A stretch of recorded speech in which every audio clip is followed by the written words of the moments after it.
Time now for a look at some Dallas Cowboys trade candidates. I've got 10 names on here. Not all of them will be dealt. None of them might be dealt, but these are the names I think to keep an eye on. We begin with the biggest of the bunch, Amari Cooper.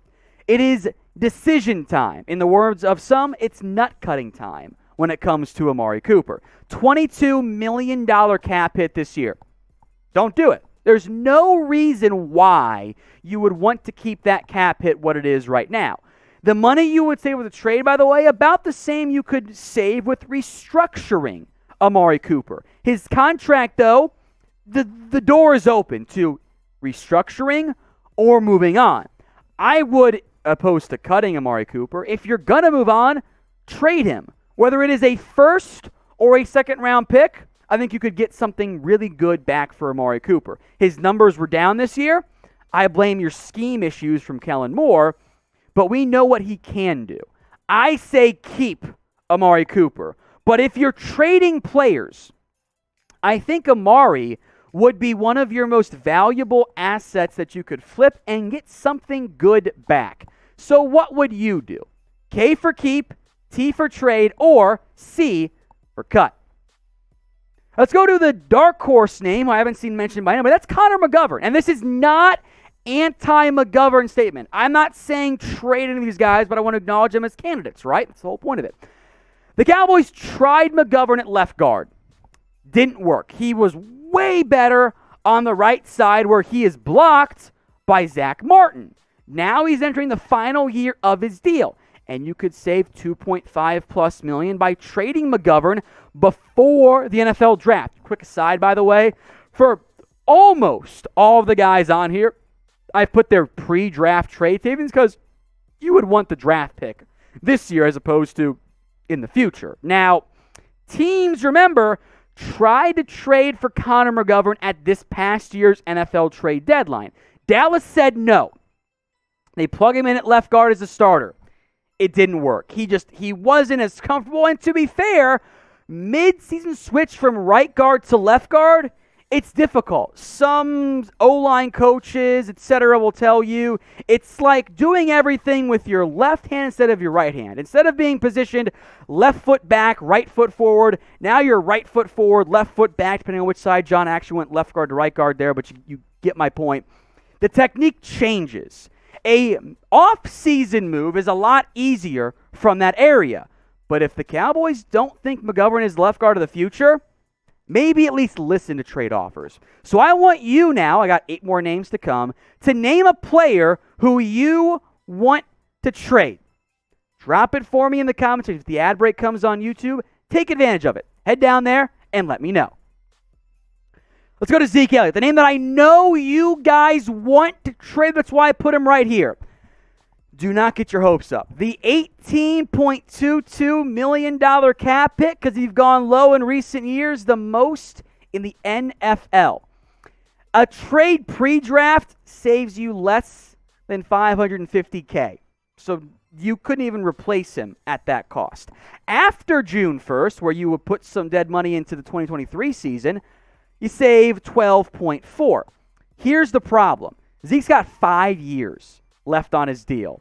Now, if he were to be traded, none of this from 2023 to 2026 is guaranteed. Now, after next year, it becomes easy to cut him if you need to.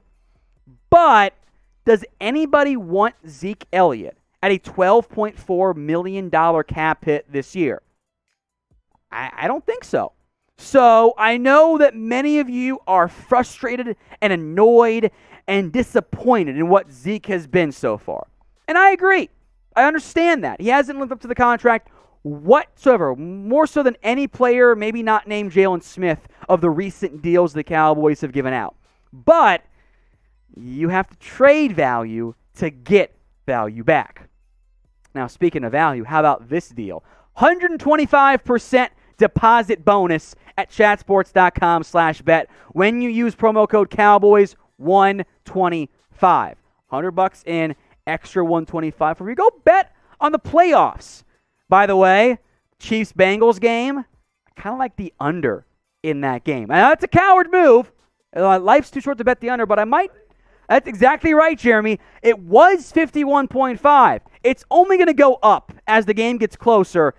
I don't think it's going to be that high scoring, and I wonder if it might be a bit of a blowout. So I like the under in that game. Now, since my daughter has been born, I've been awful at picks. It's just been a complete disaster. You're right. I blame her. It's her fault, and she won't remember because she's too young to form memories. But you can fade me or follow me. Chatsports.com/bet, promo code Cowboys125. All right, let's go offensive line here. La'el Collins. This is a tricky one because you don't save very much if you deal him pre-draft. Just $1.3 million. You're better off keeping him because you restructured his deal last year to save some money, and then he got suspended, and I think that raised some issues within the organization and the coaching staff. But Collins makes sense if, and only if, you can get a starting caliber player somewhere else or a high draft pick. If not, you could plug him at right tackle or play him at left guard if you want to start Terence Steele. He's next on here. I think the value for Terence Steele, by the way, is actually super high. He is young, incredibly cheap, and has proven he can at least be a passable starter for you. Terence Steele exceeded everybody's expectations. The coaching staff, they love him right now. At least the current coaching staff does. Now, Collins, at his best, is better than Terence Steele. But over the past 2 years, there's been some effort questions, some attitude questions, the whole drug suspension thing. It's dicey. I would argue that, maybe your best option is Collins at left guard, Terence Steele at right tackle. Fixes your left guard's issue, and then you go figure out center. Maybe that's not the route the Cowboys want to go. If you could only start one, however, who is it?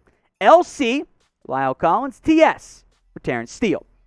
While you're down there voting, remember to subscribe to the Cowboys Report. Daily Cowboys videos, if not several times a day. At this point, we're averaging about 8 videos a week because I like talking about the Cowboys. You guys like watching, and the bosses say it's okay. We got to keep those sub numbers up. The Raiders report might catch us, and I would cry. So sub if you haven't already, youtube.com/CowboysTV. The name you guys I know are going to mention, Tyron Smith. This is really tricky because you've got the pros and cons, right? The cap hit is actually not that bad. Overall, Tyron Smith's contract is still one of the best the Cowboys have ever given out. You don't save that much with a pre-draft trade because you had a low cap hit for him this year. And here's the problem I think you run into. When healthy, Tyron Smith is the second best left tackle in the NFL behind only Trent Williams. The numbers bear that out. The issue is he's not healthy consistently. So if teams get wind that you're shopping Tyron Smith, they're going to view that as, oh, you don't think he's going to be healthy. And if he's not going to be healthy, why would we trade for him? So that's the dilemma you run into where you might have this scenario.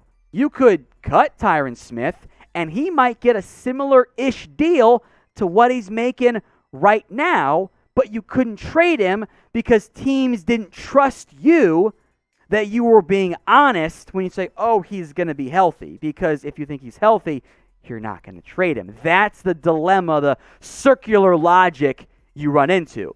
So with that in mind, what draft pick is Tyron Smith worth?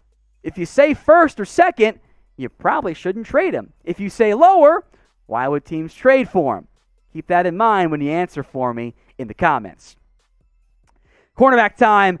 In general, I think corner is one of the most important positions in the NFL. If you get beat within 2 seconds, you're cooked. Anthony Brown overall this year actually played pretty well, but not that expensive. Save $5 million via cut or trade, and at some point, got to give Kelvin Joseph the reins, right? got to get him to be the guy at CB2 opposite Trayvon Diggs. I do think Anthony Brown, by the way, carries plenty of strong value. I thought he played well this year outside of maybe 2 games. The other option here is Jourdan Lewis, who is cheaper than Anthony Brown, which also might make his value a bit more amenable for teams to go trade for him, but would also probably get you, I think, less back. Not sure on that one. He struggled a bit down the stretch. Between Trayvon Diggs, Anthony Brown, Jourdan Lewis, Kelvin, Dallas has a pretty good cornerback room. But with the money to be saved, I don't know if you're going to keep all 4. The numbers tell me Anthony Brown was better than Jourdan Lewis. Yes, there were some up and downs for both players, but if Trayvon Diggs obviously is a piece for you, if Kelvin Joseph is a piece for you, and you want to start him next year, you don't need both Brown and Lewis. So you might cut one, but any competent organization, which despite the issues, I do believe Dallas is competent, not the best, but they are not incompetent. You would offer those guys in trades, like I believe they have in the past, by the way. You can go back to look at the old videos involving Minkah Fitzpatrick for that one. So pick one to keep. AB for Anthony Brown, JL for Jourdan Lewis. Let's go to DeMarcus Lawrence. Many of you have mentioned him in the past. This kind of falls into the Tyron Smith category here. Massive cap hit. $27 million. I can't do it. It's too much.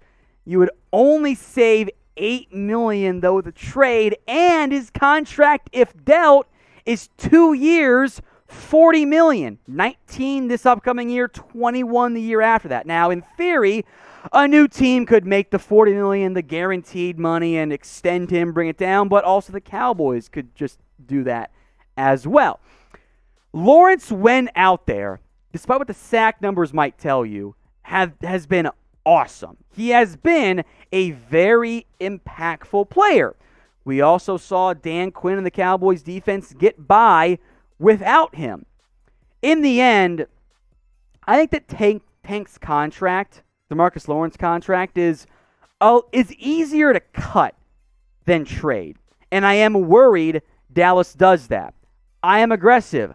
I don't care about the cap. I'll just push out into the future like the Saints have done for years. They did that for 10 years in a row, and it worked out good enough for them to be competitive.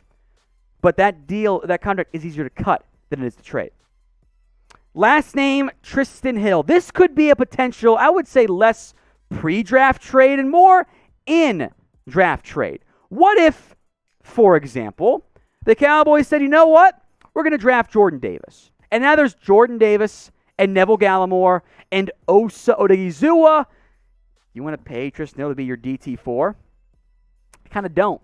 I think at that point, maybe you shop him. Now, I don't think his trade value is very high. I think it's at this point, having barely played last year, has been a disappointment for those first 2 years, maybe a day 3 pick. But I would at least consider it if I were the Dallas Cowboys.